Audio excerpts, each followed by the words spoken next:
Biz sizlar bilan hozir sho'rka ovqatini qilamiz.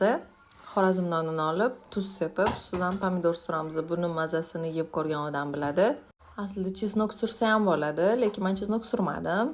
Keyin anchoviy qilasizlar, обычный salat ustiga qo'yib, chiroyli qilib taxlab, o'zingizlarning tuzlarini o'zingizlarga moslab to'g'rilab olasizlar. Keyin go'shtni men videoga olish esdan chiqib qolibdi. Go'shtni pare kesasizlar-da.